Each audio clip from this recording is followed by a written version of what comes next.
Everyone thought Dean Martin's drunk act was just an act. It was the perfect disguise. The wobbly walk, the slurred speech, the glass of scotch that was usually just apple juice.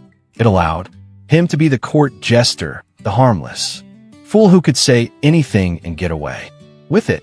But there was one night deep in the neon-soaked winter of 1964 when the glass in his hand wasn't a prop.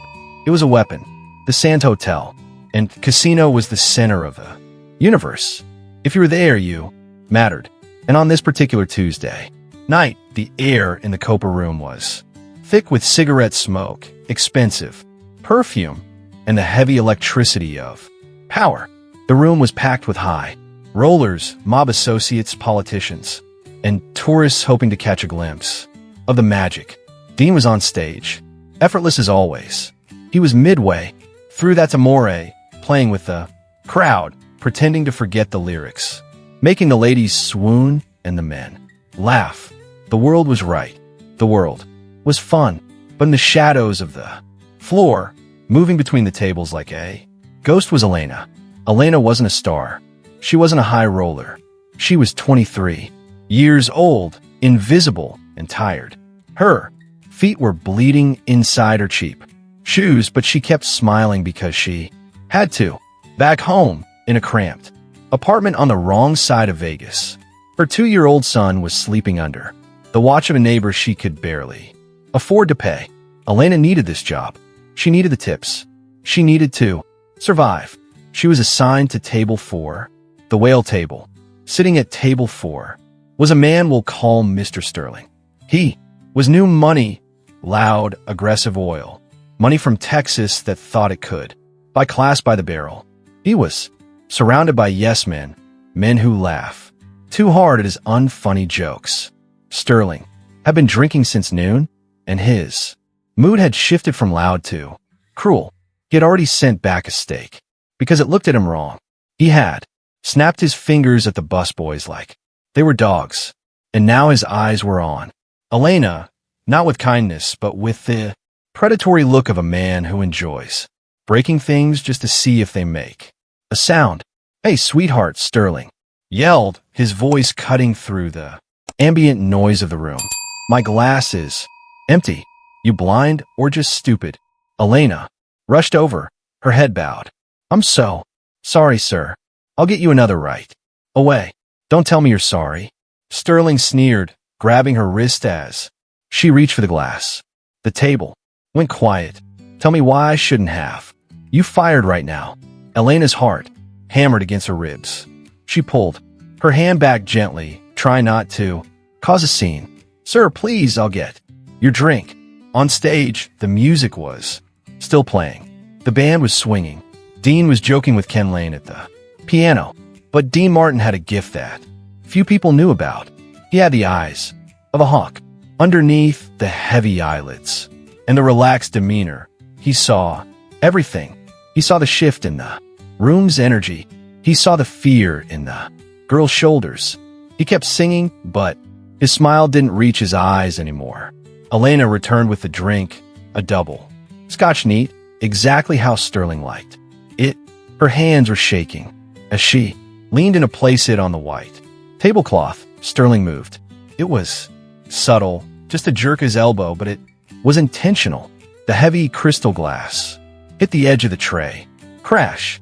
The sound was like a gunshot in the intimate room. Amber liquid splashed all over Sterling's custom-made Italian silk suit.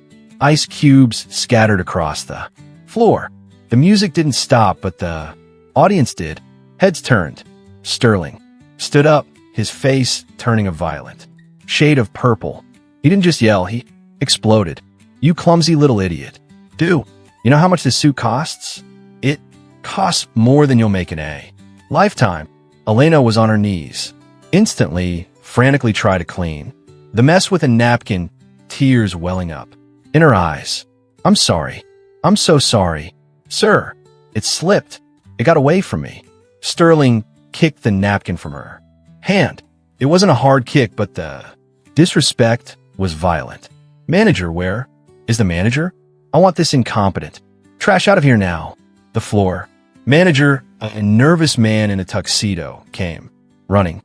He began to apologize to Sterling, looking at Elena with that look, the look that said, "You're done." Elena was sobbing now, a silent, shaking cry. She saw her rent money disappearing. She saw her son's food disappearing. She saw the end of her world. And that is, when the music died, it wasn't a gradual fade out. It stopped abruptly. Dean Martin had turned to the band and made a cutting motion across his throat.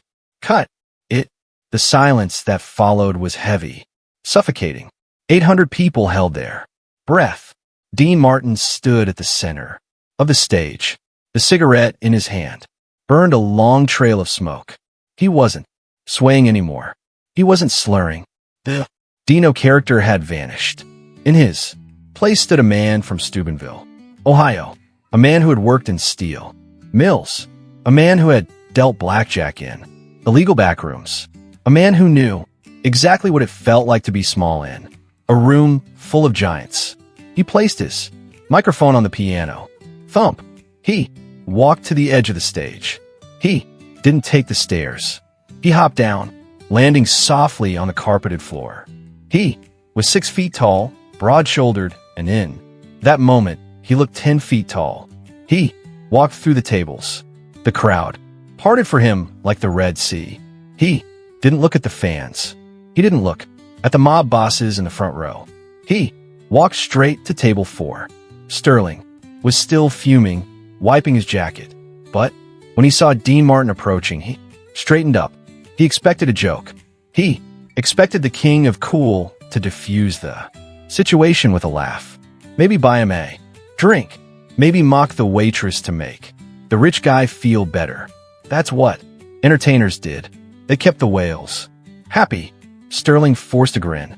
Dino, look at this mess, huh? Can you believe the help these days? Good thing you're here to save the night. Dean didn't smile. He didn't stop walking until he was inches from Sterling's face. Dean smelled of cologne and peppermint.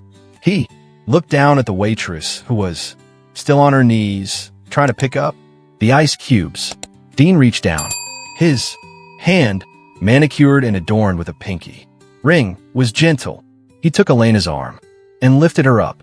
Stand up, sweetheart, Dean said. His voice wasn't the booming voice of the stage.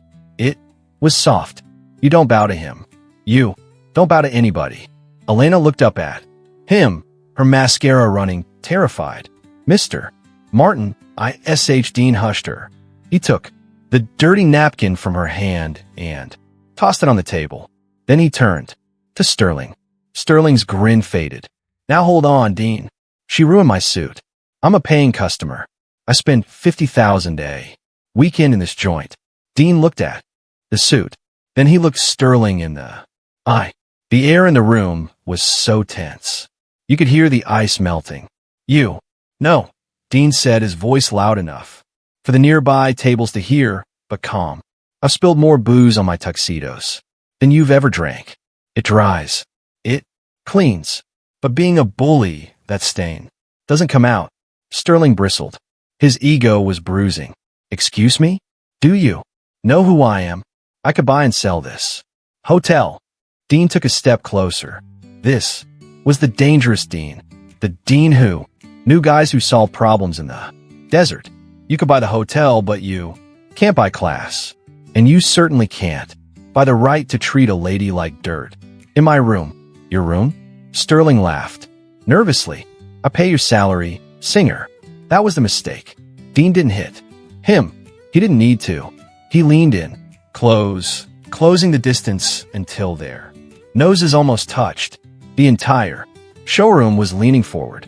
What was he saying? Was he going to punch him? Dean whispered something. It was 5 seconds of whispering. Sterling's face went pale. The arrogance drained out of him like water from a cracked glass. His eyes darted to the side, looking for an exit. He swallowed hard as atoms.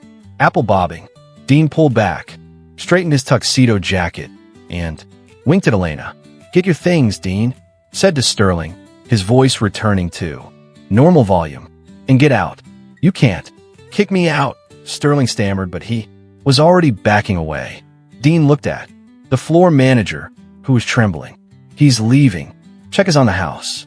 But if he ever sets foot in the sands. Again, while I'm breathing, I walk, and Frank walks and Sammy walks. That was the nuclear option. The sands without. The Rat Pack was just a building in the desert. The manager knew it. The owners knew it. Security, the manager called out, finding his courage.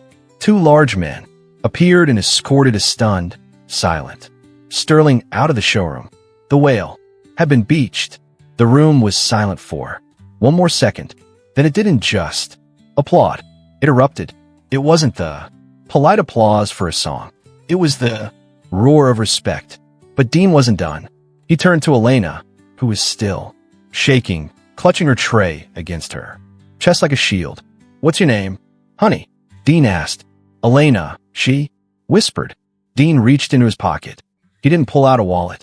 He pulled out a clip of cash, a thick roll of $100. Bills that he carried for gambling. He didn't count it.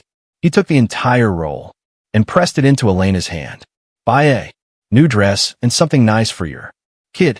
I know you got one. You got that. Mama Bear, look in your eyes. Elena looked at the money. It was thousands of dollars, more than she made in a year. Mr. Martin, I can't. You can, Dean said, flashing that $1 million smile. The one that made the world feel okay again. Consider it a tip for dealing with the garbage. Dean hopped back onto the stage. He picked up his drink, the apple juice, raised it to the ceiling, and said, now, where were we? Ah, yes. When the moon hits your eye, the band kicked in and the show went on. Elena was sent home early, not as punishment, but with a personal escort from hotel security to ensure she got home safe. With the cash, she never waited tables. Again, with that money, she went to nursing school. She built a life. She raised her son. But for 50 years, the mystery remained. What did Dean Martin whisper to the billionaire? What could he possibly have said that turned a raging tycoon into a frightened puppy in 5 seconds? Some said Dean threatened to call his mob connections. Some said he threatened to kill the man himself. The legend grew with every retelling. Elena kept the secret. She honored the man who saved her dignity. But in 2014, on her deathbed, she finally told her son the story. She told him what the king of cool whispered that night in the smoke-filled Copa room. Dean didn't threaten violence. He didn't mention the mob. He didn't mention money. He had looked the man in the eye and said, simply, I saw you looking at her before. The spill. You bump her arm on purpose. If you don't walk out of here right now, I'm going to take this microphone and tell every person in this room, including your wife back in Texas, exactly what you were trying to do. Dean hadn't just seen a clumsy waitress. He had seen a predator trying to create a situation to exploit a vulnerable woman. He had seen the oldest, ugliest trick in the book, and he shut it down. He didn't save her because she dropped a drink. He saved her because he knew the truth. That was Dean Martin. The world saw the tuxedo, the cigarette, and the drink. They saw the king of cool who didn't have a care in the world. But that night, 18,000 miles away from the battlefields and politics in a dimly lit casino, Dean Martin showed us who he really was. He was the man who noticed. He was the man who knew that cool isn't about how you wear your suit or how you hold your liquor. Cool is about how you treat the person who is cleaning up your mess. Elena's son, who grew up to be a doctor thanks to that tip, still visits the spot where the sands used to stand. He says that sometimes if you listen closely through the noise of the modern Las Vegas Strip, you can still hear it. Not the music, not the applause, but the sound of a glass being put down and a man standing up for what's right. Dean Martin played the drunk, but he was the most sober man in the room. And in a city built on illusions, his kindness was the only real thing that lasted. Is there a moment in your life where you wish someone had stepped in for you? Or A moment where you stepped in for someone else? Las Vegas has many secrets, but this was its most beautiful one. If you want to know the real stories, the ones they didn't put in the magazines, you're in the right place. We are peeling back the curtain on the legends. Don't forget to subscribe to Dean Martin, The Untold Legacy. We are just getting started. There are stories about Frank, about Jerry, and about the tragic loss that eventually silenced the music for good. You don't want to miss what's coming next. Leave a comment below. What is your favorite Dean Martin song? And did you know he had a heart this big? I'll see you in the next video. Keep swinging, Polly.